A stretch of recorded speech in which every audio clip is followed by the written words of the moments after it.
maybe twice a year, not a lot. I'll go somewhere and they'll say, John, we want you for a whole day. And I have a lesson that just basically says, if I could spend one day with you. And in this teaching, I just talk about there are 5 things. If I could spend a day with you, and you and I were across the table, and this was my only shot, I'm never going to get to see you again, and you just looked at me and said, okay, pour into me. What are you going to say to me when you can only have one day with me, and it's your only shot? And in this teaching, I talk about there are 5 things that I talk to you about. And if I could just get these 5 things through to you, then I would feel really good to say goodbye, and I would feel like I gave you maybe a game plan to set you up pretty good for life. Now, the reason I'm saying that today for you is that one of those 5 things, obviously I don't have time to teach all of them, but the one of those 5 things that I tell you if I had a day with you is that you have to be passionate about your personal growth and your personal development. In fact, I would tell you the passion and the commitment to personal growth is the greatest indicator of how successful you're going to be in life. People know me for leadership, but I can tell you, if somebody would ask me, what's your real passion in life? It's personal growth. In fact, everything I know about leadership is because I have a passion to personally grow, to develop myself. In fact, if I could come off the stage and you and I could just have a conversation, just us, okay? And I could just go one-on-one with you, I would ask you 2 questions. Because these 2 questions are going to determine in the end how successful you're going to be. Trust me, these 2 questions are just going to determine it. The first question I'd ask you is what is your plan to develop yourself? What are you doing right now to get better in personal growth? What's your plan? The second question I would ask you is what's your plan to develop the people around you? The first one is about your personal success. The other is about your leadership team success. The first one will let you add in life. When you develop yourself and you get better, you can add. You will become what I call an addition person. You'll be able to add in your life and have some measured amount of success. The second question is a multiplication question.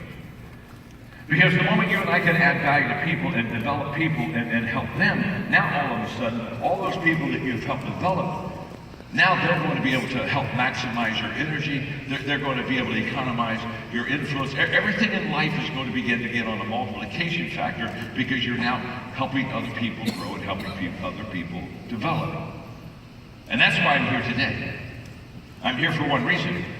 Because if I can spend a little time with you today on personal growth, and if I can put in your hand resources and tools and principles in your mind and heart that'll help you grow yourself personally and then will help you grow your team personally, I'm here to tell you,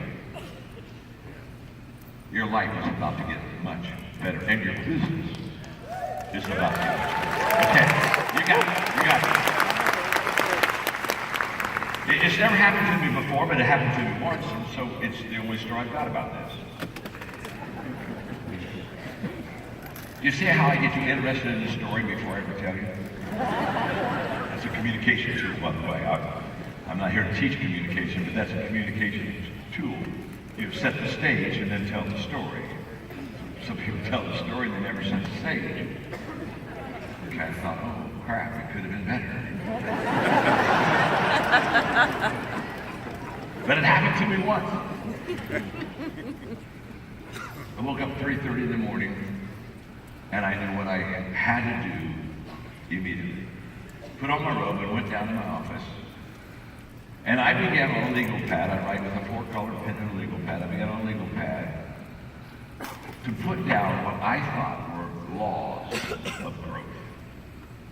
Now you have to understand, for 38 years I have been on an intentional personal growth plan. So I understood personal growth really well, but I had never just written out what I think are the laws of growth. What do you really need to obey and know to really grow? That started at 3:30 in the morning. By noon, The entire book was outlined. I laid out all the laws. And I thought, it's time. It's time for me to help people know how to grow. Because what I've discovered is most people don't have a plan for the growth, and most people don't have a strategy to grow. And so therefore the growth that they have is not intentional, and so therefore it's minimal. So I began to lay out those laws of growth. And as I've now written the book, and it's become it's just helped so many people. As I've written the book and discussed it a lot, there are 4 things that I want to give you right now that just tells you that growth matters. Why is growth so important? And out of all the laws of leadership, or all the laws of personal growth, these 4 things I want you to get kind of as an introduction for our growth we're going to have today. Here we go. The first thing I want to share with you is this. Growth is the only guarantee that tomorrow is going to get better. When I talk to people about tomorrow, I find that there's a lot of people that they hope tomorrow gets better. They'll say, "Well, yeah, I hope that everything comes out good. I'm thinking about this, and I hope that'll work." And I just want you to know, hope is a wonderful thing, but it's not a strategy. So it's a wonderful thing to have hope, but it's not a strategy. And if you're just kind of hoping tomorrow is going to get better, I've got news for you. I can guarantee tomorrow to get better. I can promise you. I can promise you tomorrow's going to get better if you will begin to be intentional in your personal growth. So look at the person you're sitting beside and say to them right now, tomorrow could be better for you. Go ahead and tell them. Tomorrow will be better for you.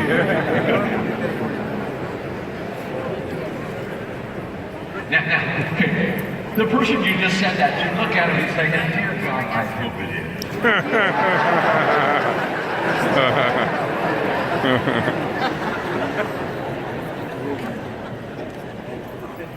Now, here's what's beautiful.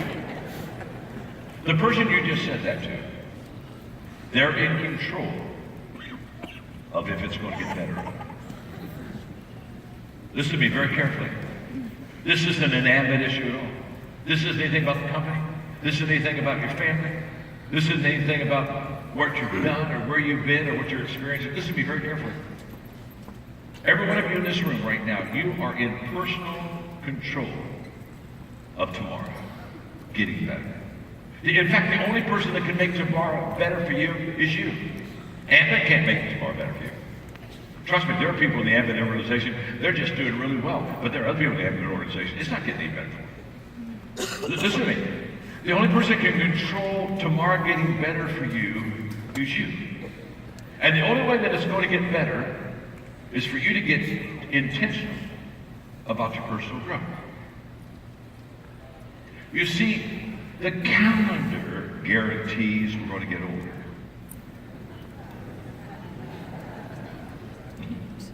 Yep. Did you ever realize you don't have to work on getting older? I mean, nobody ever gets up and says, "Oh my God." Okay, think, John, think. Focus. I gotta get older.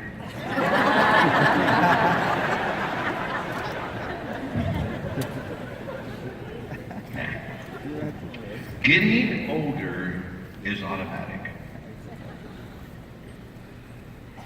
Getting better is not.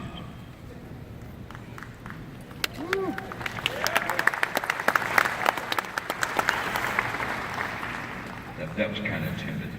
It was a much better statement.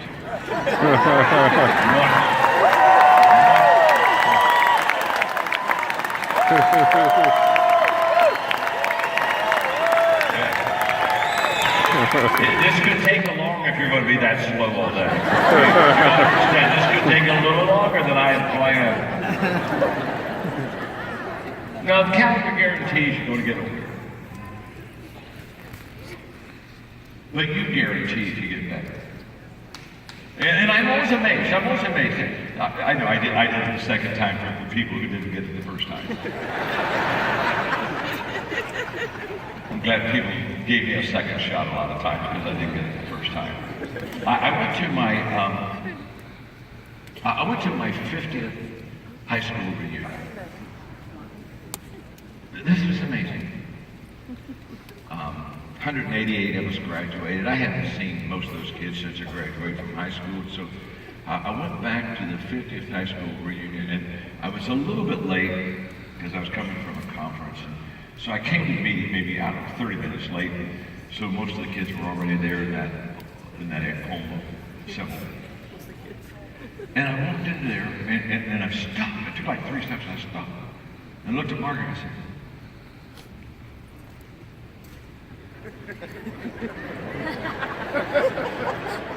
these people are all...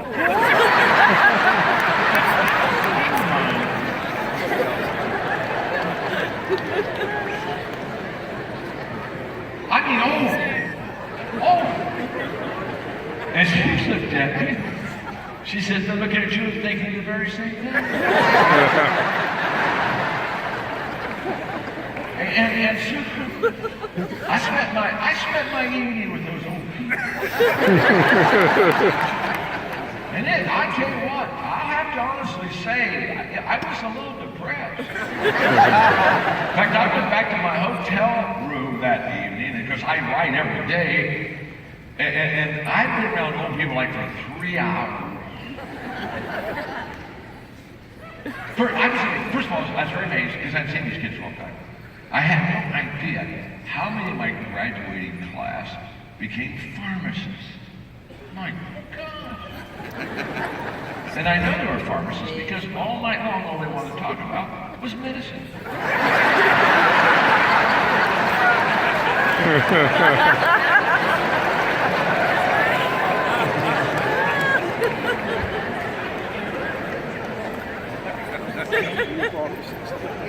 So I went back and on my legal pad with my $4 pen, I sat at my desk in my little hotel room, and I put 7 ways to intentionally not act old.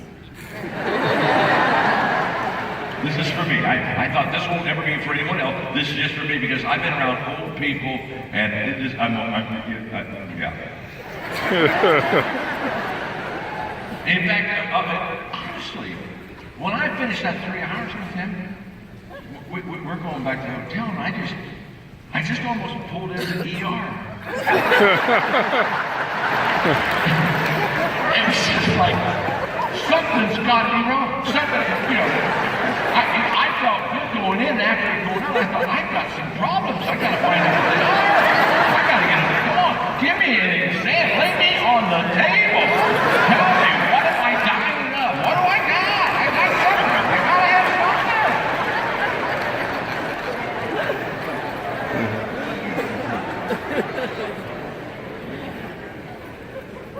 So here's what I wrote. 7 ways to intentionally not act old. This has nothing to do with the lesson. But it's in front of you. Number 1, ask questions. You know what I've learned about elderly people? They stop being curious and inquisitive. And when you stop asking questions about life, you're starting to lose interest in life. Number 2, keep the bar of excellence high. Old people lower their standards. They get tired. They get complacent. Number 3, be people-centric. Because old people become self-absorbed. To be honest with you, they just talk about themselves. Right. 4, be posture conscious. Old people slouch. I've been really working on my posture because I slouch. And I thought, man, old people do that.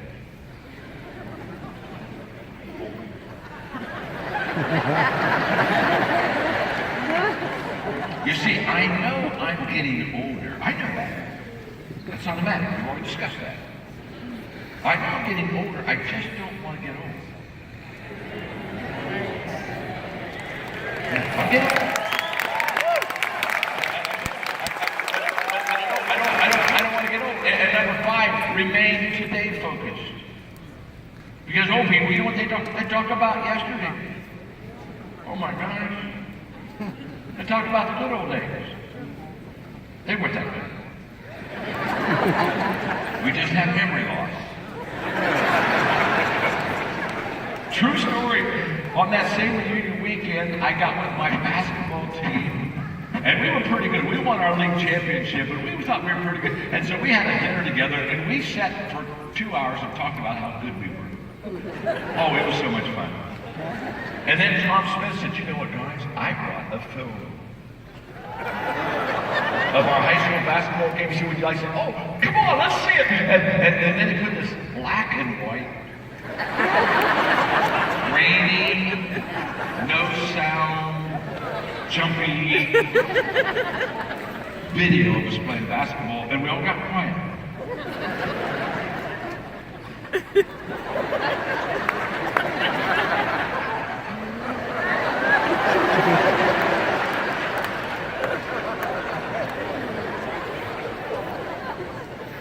Do you know what happens when reality intersects with memory?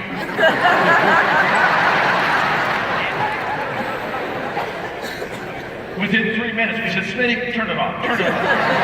Turn that thing off. We'd rather just talk about how we play. We don't want to see us play. We want to talk about how we play. I got a sign in my office, I love it. It just says, yesterday ended last night. Isn't that beautiful? Yes. Just get over it. Just get over it.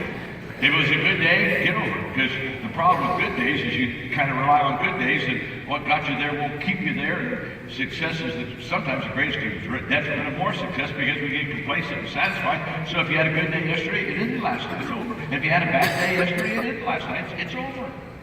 Today matters. Today matters. And by the way, you know, when you get older, they tell you to slow down. And I've never understood this. Slow down. You got to speed up. You don't have much time left. Slow down. I mean, now if you're in your 20s, slow down. If you're in your 70s, speed up, baby. Hit the gas. You don't have much time left. Here's what I want you to know. The next level of living that you're going to have requires a better you. It just does. It does for me, and it also does for you. So the only guarantee that tomorrow's going to get better is that you're growing today. So when people say, I hope that tomorrow gets better, I say, well, you can change that hope to a guarantee, but you've got to start growing today. The second reason growth matters is that growth means change. The reason many people resist growth is because growth is a constant, continual change in your life. I saw a cartoon the other day where a leader was looking at all these people and he was asking, how many of you want things to change? And everybody had their hand up in the air. And then he asked them the second question, how many of you want to change? And nobody had their hands in the air. It's kind of like, we don't mind change as long as it doesn't affect us. In fact, we want everybody, don't we have a plan for everyone else to get better and be fixed and to change? Toffler, in his book Future Shock, said the illiterate of the future are not those who cannot read or cannot write, but they are those who will not learn, unlearn, and relearn. He said, you're going to be the illiterate. If you can't learn, unlearn, relearn, and continue that cycle of learning, unlearning, and relearning, he said, you're going to get left behind. Learning, what do I know today that I didn't know yesterday? Unlearning, what did I let go of today that I held on to yesterday? Relearning, what am I changing today that I did not change yesterday? When I was 17, my father was still alive. He was going to be 96 in November. I was just with him last week.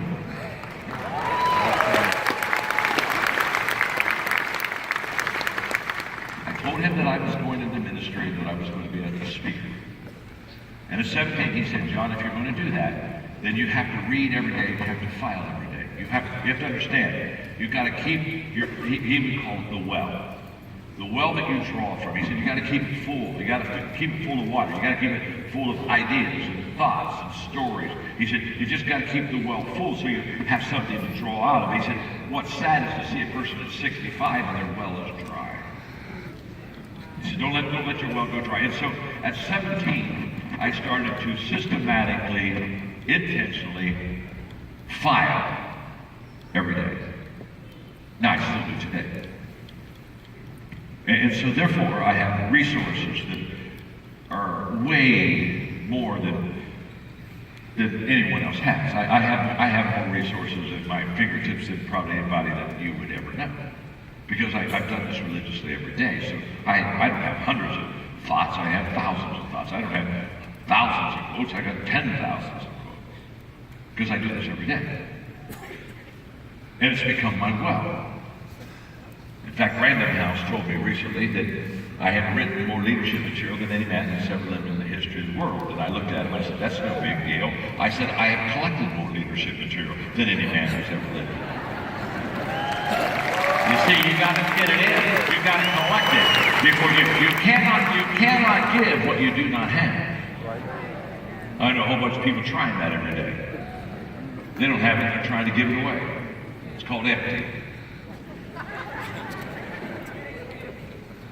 So you've got to understand, I not only file quotes every day, but I file articles. And when my kids were in college, this is before all the technology today, when my kids had a subject in college, they just called me and I very quickly just sent them a whole folder. I mean, I had 1,400 subjects filed. And I remember a couple of years ago, it started to bother me about the files. And I'm talking about learning, unlearning, and relearning. And I felt that I was too dependent upon yesterday. I thought I was too dependent upon what I had filed in my past. And when I would pull out the files, so much of it was kind of dated. I thought, that no longer satisfies me. It did when I filed it, but it doesn't now. And so I made a huge decision. Didn't tell anybody, not even Mark, I didn't tell anybody because I was scared to tell anybody. I decided to get rid of all my files. You said, did I hear you correctly? Yeah, you heard me. I decided that everything that I had depended upon, I was going to let go. So we were at that time living in a condominium in Florida at the Ritz, and so I got a couple of the bellmen there, and I talked to them, and I said, now look, I'm going to leave in a couple of hours, and when I leave, I want you to remove all these filing cabinets. Just remove them and take them somewhere, but don't tell me where they are. Because I realized I would have to second guess myself and I'd go try to trace them down. I said, you just remove them. And so for a couple of hours, I went through the files and I truly settled the floor. Mark was gone. I didn't want anybody around me. And I just cried. I just held stuff and I looked at it and I thought, man, remember, yes. Kumbaya. And so that when the appointed hour was, I left for a couple of hours. When I came back, immediately went over to where they were all filed, and they were gone. And then I sat on the floor and really cried. I just said, you are a stupid man, John. You just let go of years of work. But can I tell you something? One of the greatest decisions I ever made. What did that cause me to do? It caused me the next day when I started to write. I had to rely on what I'm learning now, what I'm experiencing now, what I'm discovering today. It began to unleash creativity because I no longer could depend upon the crutch. I had let it go. It's the old South American story when the explorers went there and he burned the ships when they got on land. They got 8 miles off land. He turned around and he said, look back, man, and all the ships were burned. He said, you're not going home. This is where you're going to, hey, you better like it here. You ain't going home. And this was a burning the ships for me. And what I realized is I had to let go of yesterday to get better today. And all I'm saying to you, it's just, in fact, I want to read this to you because I wrote this. I said, here's what I wrote. I wrote this as I was on the floor after they took him away. If we don't change, we don't grow.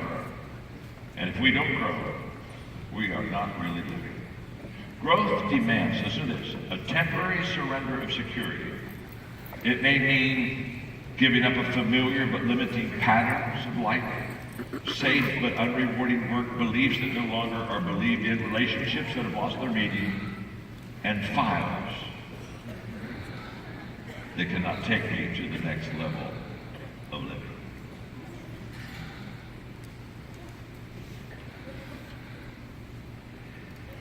If yesterday still excites you, you're not growing today.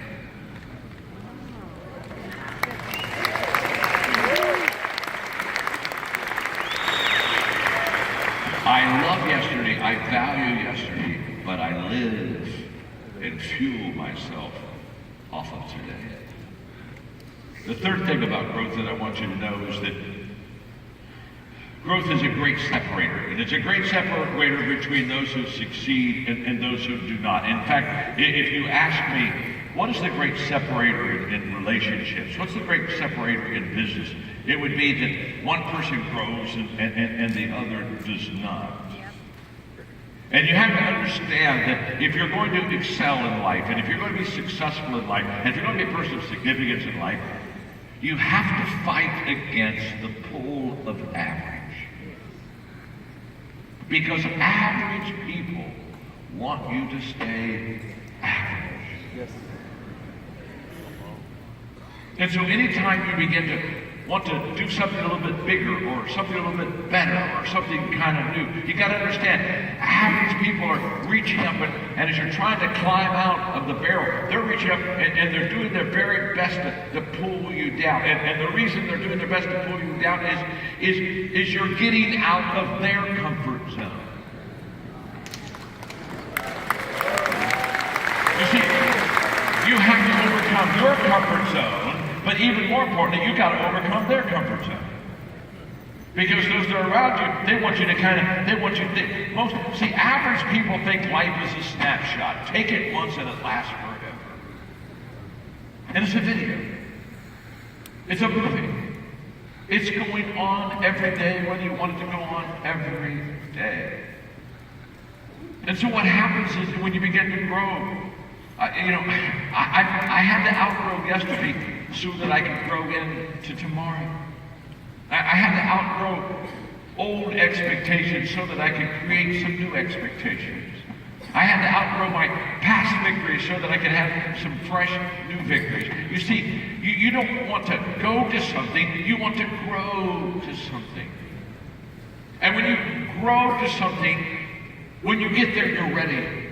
You're ready because you've taken that journey and because you understand that process and you are prepared. You are prepared because you are a growing individual. And I've seen a huge difference. You see, and who I am growing on the inside determines how much I'm going to grow on the outside. And my willingness to grow determines my capacity to lead. When I listen to Brian, and I've known him for several years, and he's such a wonderful person, such a wonderful leader. But when I watch him sit here and talk to you out of great maturity and much experience, I thought to myself, here's a man who has made his goal in life to grow in life. And he's not the same person he was 2 years ago, 3 years ago, 5 years ago. In fact, if I had if you ask me what a big dream I could have, if I had a real big dream for you know what that big dream would be? I would like you to grow so much in the next year that a year from now, you would have to reintroduce yourself to yourself.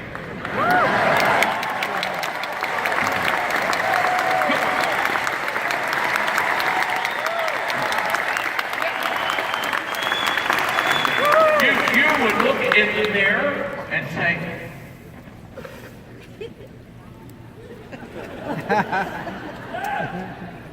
I've seen that face. I think I know that person.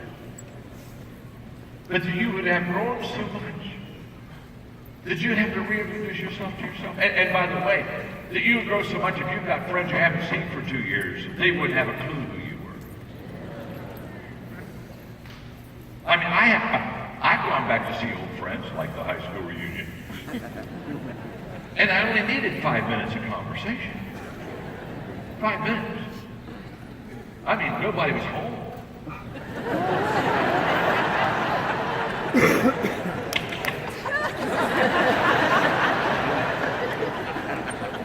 Their mouth was moving, but the light hadn't been turned on. You know what I'm saying? They haven't moved. And I want you to be vibrant and moving and learning and growing. Because all joy and all excitement and all passion is what you're learning now, what you're experiencing now. I mean, trust me, my father was a president of university for 17 years. So I got 3 degrees, so I got academics all down. But I'm telling you, why were so many classes boring? Why were so many professors boring? Because they were living off of 20-year-old notes. 20-year-old notes. And I look at it and say, come on.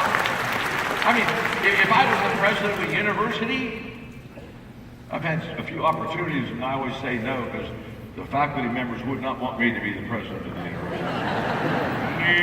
We would kill tenure real quick. I have this idea you ought to earn your way through life. You know what I'm saying? You ought to be good today.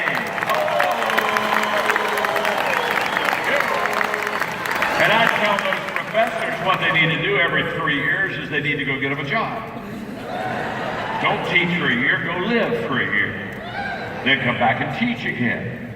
Because your best teaching is not what you know, your best teaching is what you're learning and living. That's where the passion is. And when it comes to growth, well, let me give you one more thought.